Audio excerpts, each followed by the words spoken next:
Hello and welcome to Banking Frontiers Live. We are today in for a very insightful and an interesting leadership conversation, and that too in one of the most favorite areas, that is the fintech. Let me introduce you to Mr. Anand Bajaj, who is the CEO of Nearby Technologies, very commonly and popularly known as Pay Nearby. Anand, welcome to Banking Frontiers Live. Thank you so much, Babu, for hosting me. And it is a great team effort all across. I've been lucky to be the thought leader and supported by a fantastic execution team all throughout. So thank you for calling out about the good work in the past and the current times. Let me just take it to the next level of conversation. We are also going to introduce a tech leader today in this conversation of Fast Tracking Fintech series. And along with me is going to be Mr. Sunil Gupta, who is a czar in the area of data center. I have seen him from his GTL days to that of NetMagic days, and he has also spent a lot of time in Reliance Communications for the data center business, been the executive director and president and CEO of NetMagic, and now he is the co-founder and managing partner of one of the most innovative and out-of-the-box thinking data center. I saw some fantastic solution that Yotta also promoted a week ago for, and where I was amazed at the way how they can increase the processing period or the rendering of the videos and all on the cloud. A fantastic technology. So join me in welcoming Mr. Sunil Gupta. Sunil, welcome to Banking Frontiers Live, the Fast Tracking Fintech series. We have Anand also with us, who is the CEO of Nearby Technologies, known as Pay Nearby. Hi, Babu. Thank you for hosting me here. Hi, Anand. Hello, welcome, Suri. Welcome. Thank you. Great. So, Sunil, we have been having some wonderful and interesting conversations here on how has been the journey of Pay Nearby and things like that.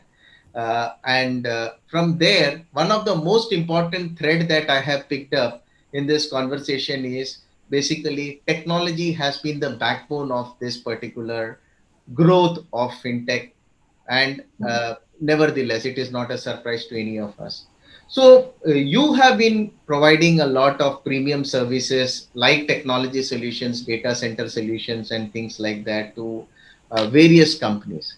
Now, how is that differentiating factor that you think you are trying to bring in into the market today, where the companies or the fintechs can look at more agility, more transformation, quicker pace, learn fast, fail fast, again redo it fast, and be successful faster? Yeah, thanks, Babu. I think you have asked many questions in a single question. Thanks for that. So, you're right. I have been observing this entire market of IT infrastructure for last so many years, 21 years I have spent only in data center. And before that also, it was more of a telecom industry I was a part of. And while I saw this evolution of customer gradually getting used to, or rather asking for OPEX based solutions, pay per use solutions, right? The best of the solutions from the service providers. One thing I observed was the space at which the market has grown overall, whether it is banking industry or the industry overall across all the verticals in the last 5 years. And besides a great customer experience, great infrastructure, one thing we could observe which India is lacking big time was scalability of infrastructure. We were playing in a very small infrastructure, right? And customers now, like we can see, like people like Anand and all, they start today, and maybe in 2 years' time, we will see suddenly they becoming unicorns, and they actually expanding to a much greater level, which nobody can imagine. So how India can have a much larger footprint of infrastructure, which customers like Anand can use for running their applications, scaling them up in a shortest period of time so that they can run their business and serve the end customer. That is what the vision of Yotta was, right? And the whole idea was, can I propel Digital India program, providing whether it is enterprises, whether it is banking customers, whether it is governments, whether it is cloud service providers, can I give them high quality, hyperscale data center parks where the entire ecosystem, whether it is a great building with best of the, I would say, fault tolerance with 100% uptime, whether it is a great power ecosystem, because data centers are power guzzlers. All those things I can provide. I can provide a high quality data center, because they will be running their mission critical applications. And while you do this, you are still able to bring the costs down, right? Because that is something which will be always a major factor, the infrastructure in any business like what Anand is doing, right? So it is like a dichotomy. You're trying to talk about premium services, most scalable services, huge investments, but you're still talking about bringing the cost down compared to where the industry is. By launching our first data center, which is now the world's second largest uptime tier 4 data center, right, with practically unlimited scalability and still promising to customers less than, or rather, almost more than 25% savings to what they are paying.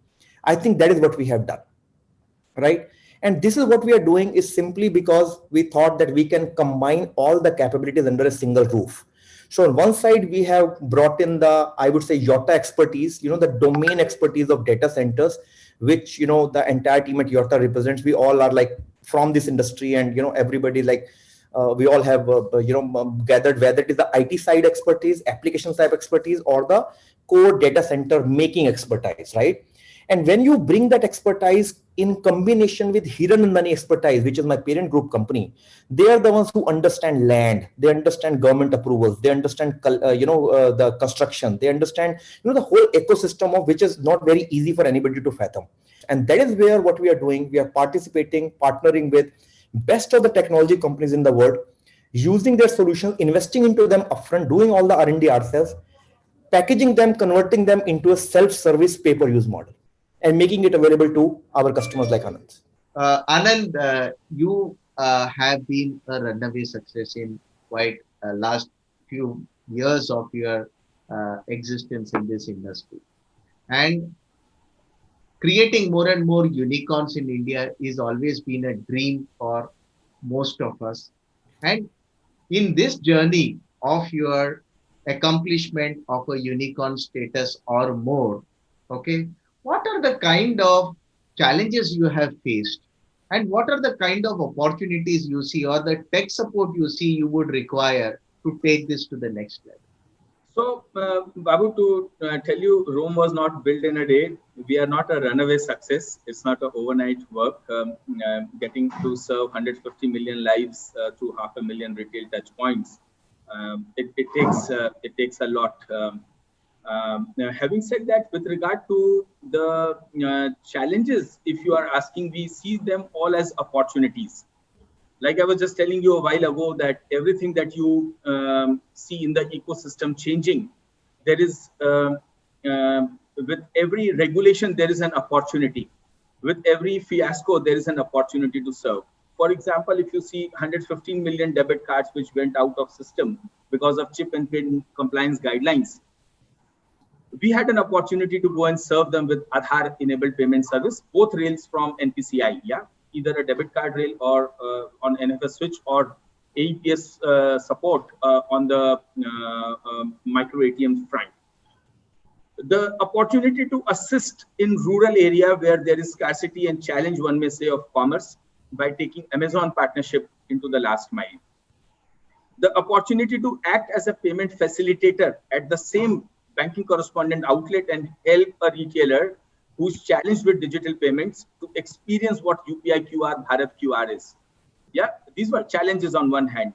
The opportunity to digitize India, which everyone with right intent, pious heart is attempting at this point in time, so that there is less cash or no cash economy. So these efforts were invested to collaborate. It went into collaboration at emotional level with partners. And once you are able to connect these partnerships and join the purposes at emotional level, it serves everyone's purpose. So let's talk a little bit about the strategies that has helped you to take your business to the next level of unicorn status. So with $7 billion of throughput every year that we process, Babu, there are similar other payment platforms which also process $7 billion, and they are valued at $2 billion. And wonderful work all of us are doing, some on the high end, some on the lower end of the strata. With regard to the strategy, we would say we remained customer focused, and we coined rules within Pay Nearby. The rules were automate or eliminate. One, automate or eliminate. If you apply this rule, you will be able to scale massively. Second is stability before scale. If you are able to test, because the segment that you serve does not tweak. Yeah, the $700 that you spend for cab fare is the month's grocery cost for those people. So automate or eliminate, stability before scale were two imperatives. That said, we coined another strategy called pizza bread strategy. The pizza bread strategy never appeared in Harvard till Professor Lauren Cohen decided to do a case study on us last winter. And on Pay Nearby in Harvard, now there is a case study which covers the pizza bread strategy, where you go and relay a part of the technology, massively reaching deep rurals everywhere and perfected with the partner banks. Once that is done, you lay cheese on top of it and the toppings that you would desire to have. Insurance you would lay, investments you would lay on that, lending that you would put up there. Your user needs were mapped into the payment threads. So you look at banking as a cash in, cash out. You look at the payment systems as soft POS, micro ATM, UPI QR, link-based payment, or Aadhaar Pay. All these 5 payment modules with cash in, cash out, you are able to play into the needs of the people. That is what the innovation and the strategic conversations has been all about. With compliance focused, we always have been late to market, but rock solid product for the segment again, which does not tweak. The changes happen. We do ensure that we take the best of the product to the market. 3 months late is absolutely okay. You asked about the challenges. Like I said earlier, that these are opportunities. With every new innovation that comes in, each of them gives you an opportunity to serve. Every new API that changes, every new regulation that changes, every new timeline that is come and breached. For example, the 115 million debit cards, which were put out of system suddenly last year, November. We were able to serve those guys. There was the opportunity to give them Aadhaar-enabled payment service, both the tracks with NPCI only, the NFS switch or the Aadhaar-enabled payment service. The rural areas were benefited by the opportunity to serve with Amazon as our partner to take football at a fertilizer shop, take a frock for the daughter, a girl child at a stationery shop. The Amazon-powered commerce is happening on the rural area. Excellent. So that gets me to the next question to Sunil. Sunil, you have been into the data center business and you have seen what are the challenges and what are the opportunities that the fintechs see. Now, a lot of time of most of the technology users is become to do the R&D to implement a solution, the capex investments, and these are all deterring the people from getting into innovation and latest solutions. How are you trying to facilitate it in your existing role? Thanks, Babu, for asking this question. And I would say that is the real challenge. The challenge today for enterprises, startups, and all companies is actually not technology. Technology is available. You have got best of the technology companies and providers in the world available. The idea is, can I afford that technology? Can I consume the technology in the most easy way, which does not weigh heavy on my pocket, right? So what we say is, that is why Yotta does not say I'm just a technology provider. I'm just trying to provide a real world solution to customers. What happens is that in a typical cycle, especially for a growing organization, when you start up, if you end up investing a whole lot of your efforts, time, and money into huge capex investments because you want to grow big, you have large ambitions, so you like to size up your capex infrastructure in a big way. You would like to have fixed liabilities also over a longer period of time in terms of licensing and all other things which required in technology infrastructure.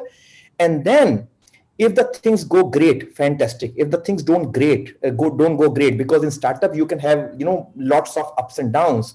Suddenly you are inundated with so much of liabilities which will just pull you down, even though your idea of your company was great, right? And it is not only the money, the time taken of that entire exercise. You cannot, like you say, you grow fast and you also fail fast. That is something which typically said in the startup industry. You cannot do that with these type of commitments you end up making upfront. So how do you actually make a balance between that? You keep very light on your pocket, but also if your business grows, you're able to scale up very, very fast without having to then think of how do I invest so much into infrastructure. That is what we are doing. That we as Yotta, are investing into technologies, not only the data center infrastructure, but all the technologies. We partner with all these renowned technology operators, the engineering operators. We are bringing their technologies, putting them into our data center infrastructure, put a whole envelope of everything which goes along with that, like internet and skill sets and tools and everything, orchestration layers and all, and make it available to the users on a pay-per-use model. And that is what typically in our nowadays what we call is a pay gig on a cloud model. That is what we are trying to do for every niche thing. Plain compute is available in cloud for a long time, but can I make available very niche vertical specific products to in the hands of consumers which they want it? And the example which like we launched last week, Virtual Pro, the workstation was exactly that. There's a whole lot of community, whether it is gamers, whether it is the people who want to do rendering, or whether it is people in banking and finance industry who want to run big AI ML workloads in with big data sets. Can I give them GPU technology in their normal desktops and iPads? They can use GPU simply on a simple any end device, and that is what we ended up doing in partnering with NVIDIA and Citrix. And all these technologies to the user is still coming at something like 7,000-8,000 rupees per month. So suddenly you make the latest technology available in the hands of users. If they are able to use it, consume it, their business is fine, they keep on paying it. If they don't consume it, and if they're not able to, let's say, let the business unfortunately does not go well, they can just bring it down. I mean, they don't need to keep on paying. Fantastic, fantastic. So that's experience. So talking about experience, Anand, one more thing that I wanted to check with you is, the experience of the rural customer has to be seamless. And whatever, complexities that happen within, below below the belt, you don't understand what is happening. The customer needs to have a seamless experience in payments. And like you said, payment is going to be a commodity tomorrow. It is going to be as accepted by the people as it is working for them. You don't need to think deep about it. So how are you working towards making this payment more seamless and more experiential to the people? So, Babu, it's about looking at that consumers have been till now interacting digitally with the banks. We have added another dimension to it and made it digitally, or what people call it phygital. Imagine 7.5 lakh villages in India with 1,05,300 odd change branches, of which 32,000 branches are dedicated for semi-urban and rural area. The math does not add up. So essentially, if you have to also look at the 2 lakh odd ATMs, half of which or 150,000 of which are either co-hosted or located in urban centers, it leaves only 50,000, 60,000 ATMs for the mass rural. There was a need to do what we have done very clearly, to take the technologies, banking technology rails to the last mile through the trusted retail touch points. You will relate that government gave subsidy in the bank account. Our trusted retail partners gave it in the hands of the citizens. Yeah, people were able to come to a kirana shop and tell 2 kilo aloo, 1 kilo pyaj, 250 rupees cash dena bhaiya. For the English audience, a pack of chips, a bottle of Coke, and 250 bucks, bro, please. Yeah, that's the interaction at the retail outlet that you have been able to deliver. Interesting. So one of the most important thing I can derive from both of your conversations is that simplify to simplify. Both of you have worked on a common element to simplify either payments or simplify the infrastructure. That's true. To empower your own customers to simply fly in their businesses. Absolutely. Correct? Good one. Good one.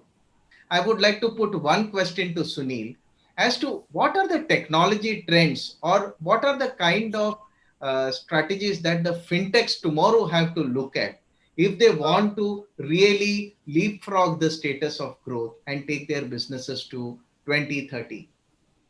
What things you should 3 or 4 things, Babu, and I'll be very quick. I know the time is running short. I'll be very quick on that. Number one is, as I said earlier, your name itself suggests fintech, financial services delivery using technology, right?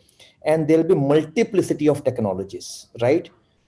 Please look for things which are on a pay-per-use model.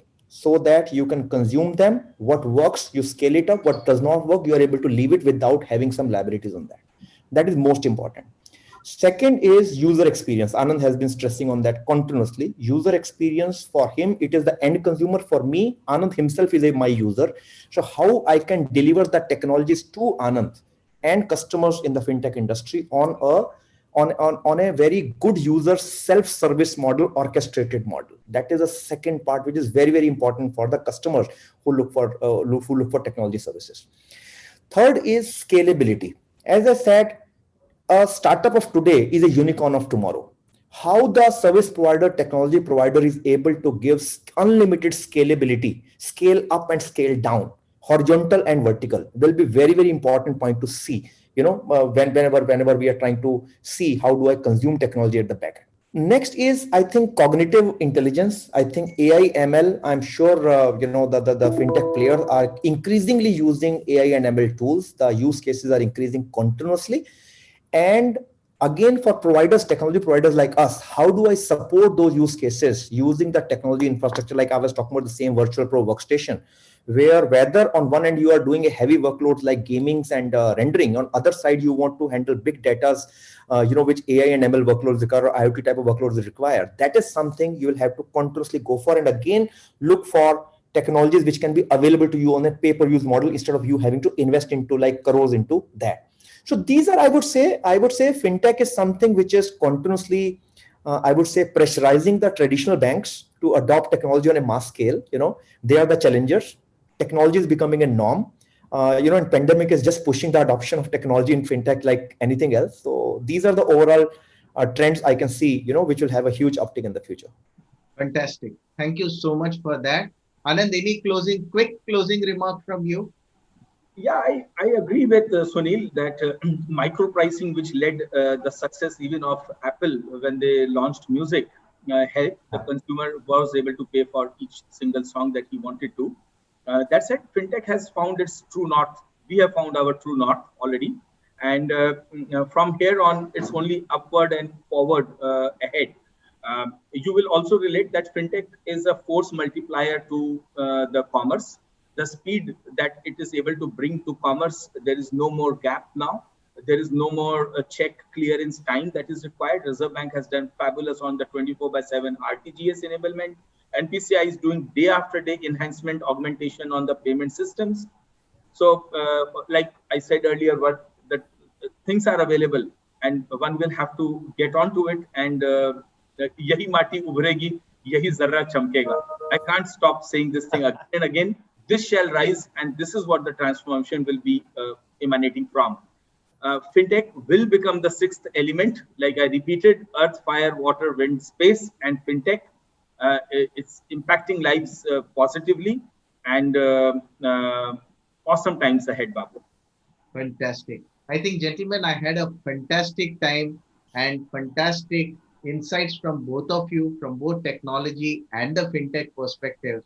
Thank you very much, gentlemen, for a wonderful conversation with us. And we look forward to more and more such enlightening conversations with all of you. Thank you Thank very you, much. Babu. Thank you, Anandji. Thank Thank you. you. Bye.